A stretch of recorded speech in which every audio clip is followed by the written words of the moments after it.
guys. It's been a hot minute, hasn't it? I don't think I've made a video since August. I was really busy early in September. And then I've been writing a lot, but I kind of lost my... I couldn't think of anything to do for a video, and I hadn't bought any decks, so I couldn't do a deck opening or an unboxing or a review. So I've just been kind of busy writing and what have you. And then this morning I saw that Trish over Beanbag HagWag had done hashtag the Season of the Witch tag, and it was originally done by the Woodland Hag, and so I thought I'd give it a go because the questions are really interesting. So just a sec. See my beautiful unicorn cup my daughter got me. I'm just drinking Dr. Pepper. But there's like 11 questions, so. Okay. So let's do this, shall we? I've printed up the questions, so that's, if you see me look down, that's why. So number 1 is, in what way, witch, pagan, wise woman, etc., do you choose to identify and why? This was really big for me in 2014 when I first became my path. Was I Wiccan? Was I a witch? Was I this, that, or the other? And it's changed as times moved forward. But now basically I see myself, I am a witch. I think witch follows under the umbrella term of pagan, but I also wear the hat of light worker, and I consider myself that as well. So it's kind of like Marvel versus DC. Some people like Marvel, some people like DC. Most of those people don't like each other, but what they're forgetting is they're both comic book fans. So I know there's a lot of people that say, well, witches don't like light workers, and there's light workers that say, the witches, they're silly. But I think they're kind of on the same path with different labels. So I'm just going to leave it there. I'm not trying to start World War III. That's just my take on it. So I wear multiple hats. Number 2, what does my daily practice look like? So right now I have 6 altars, and it depends on what I'm doing, because they're different. They're 4 different things. But mostly I end up at my Loci altar, and I will light the candle, and I will light incense. Some days I make an offering. Sometimes I will actually go as far here in the kitchen as to lay a circle and create sacred space and make tea, and just, maybe draw a card, meditate for a few, and sink down kind of into that, if that makes sense. Okay, number 3. What do I do for self-care? Actually, I've really learned to listen to what I need. And so it might be a random cup of tea, or, 5 minutes to step away from things, or going to sit outside and get back into nature. But I don't want to go too far into this, because actually this is something that's really interesting to me, and I want to do a whole video on it. So I'm going to leave that there. Okay, number 4.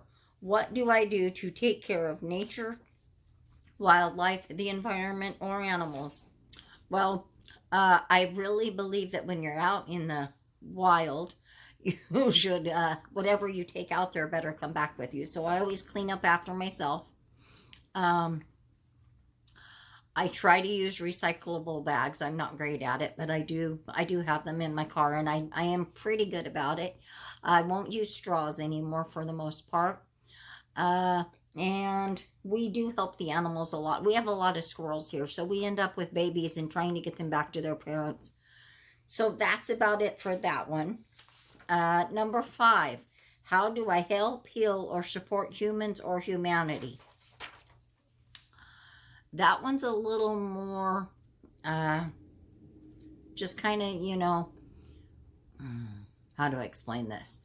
We keep, sometimes we keep groceries in our car for people that have the hungry signs. We try to give when we can.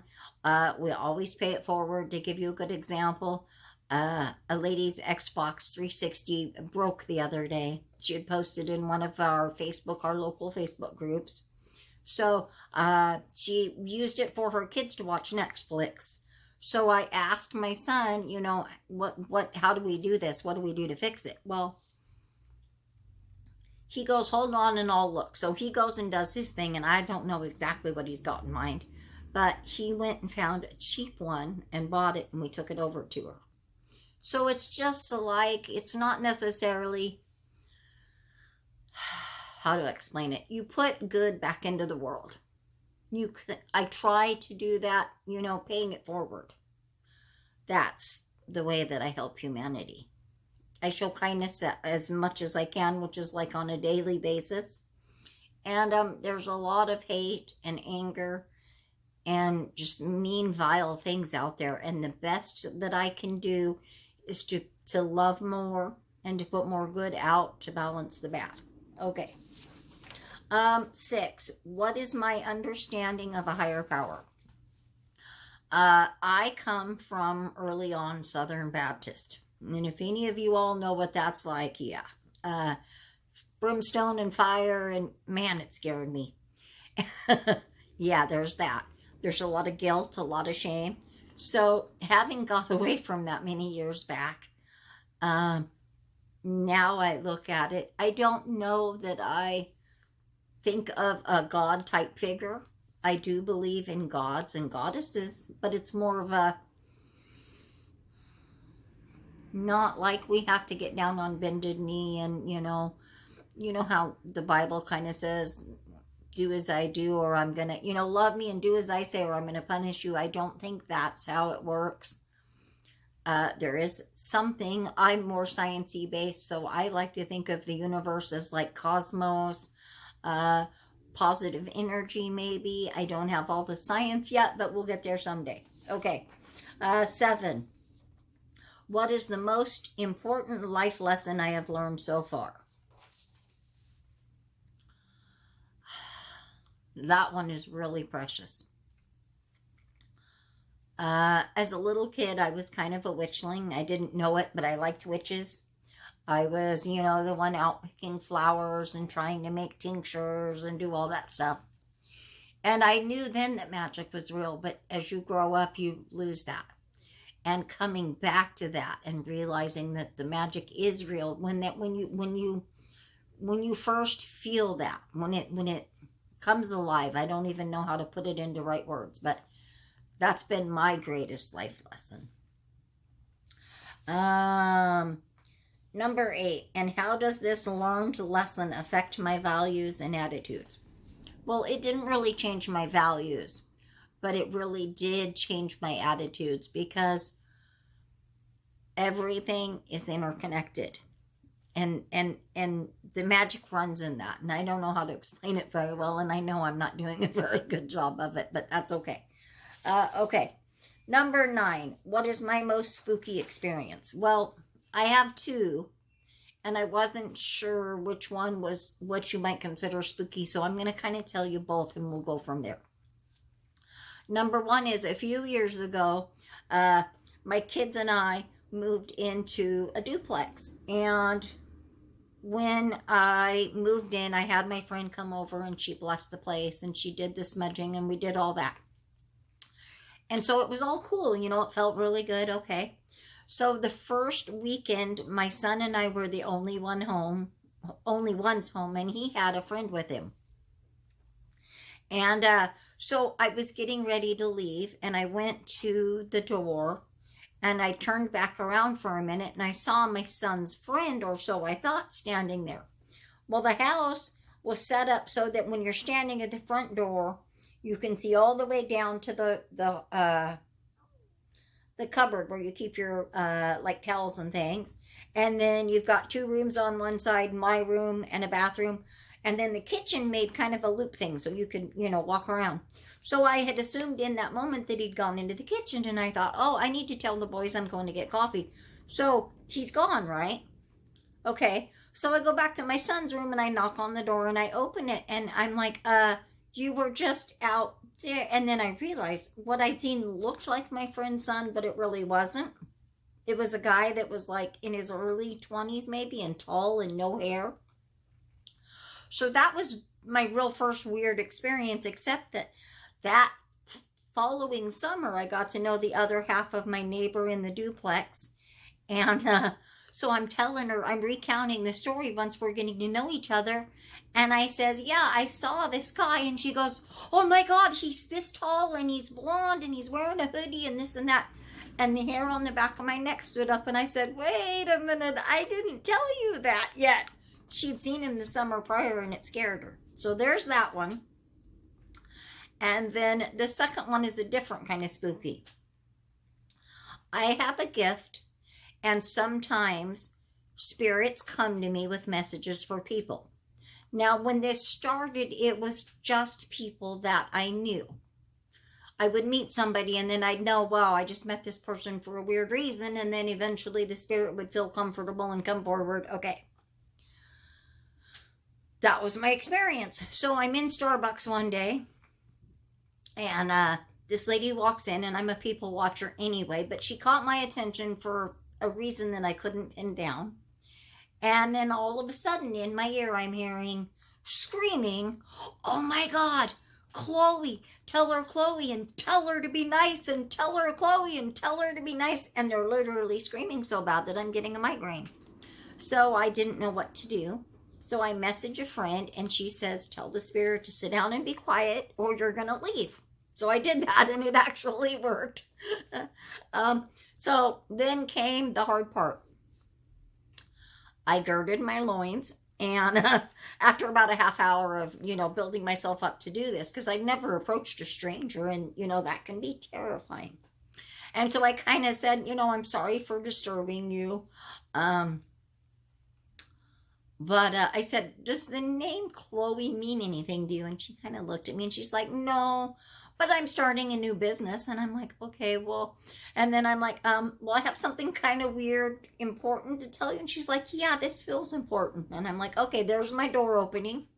So I said, you have a spirit following you that's insisting that I tell you to be nice.